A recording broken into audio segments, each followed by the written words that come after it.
नमस्कार मंडळी, आज आपण बनवणार आहोत टमॅटोची चटणी. त्यासाठी कढईमध्ये तेल टाकलं, त्यानंतर त्याच्यामध्ये जिरे, मोहरी आणि ठेचून घेतलेला लसूण ह्याची फोडणी दिली. त्यानंतर त्याच्यामध्ये 3-4 बारीक कट केलेले कांदे टाकून घेतले. कांदा लाल झाल्यानंतर त्याच्यामध्ये आपण टमॅटो टाकून घ्यायचा आहे.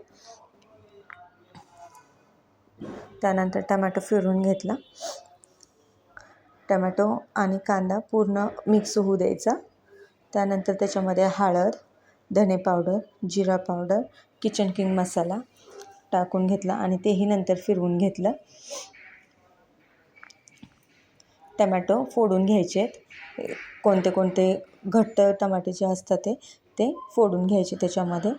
त्यानंतर त्याच्यामध्ये वरून मीठ टाकलं आणि त्यानंतर अजून एकदा फिरून घेतलं. त्यानंतर त्याच्यामध्ये लाल मसाला किंवा काळा घरगुती मसाला टाकून घ्यायचा आणि तेही सगळं मिक्स करून घ्यायचं.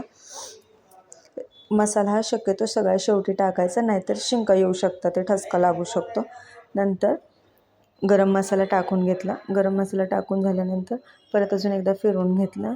सगळ्या शेवटी शेंगाचं कूट टाकायचं, म्हणजे ते करपणार नाही. आणि बारीक कट केलेली कोथिंबीर टाकली आणि बघू शकता आपली टमॅटोची चटणी तयार झाली.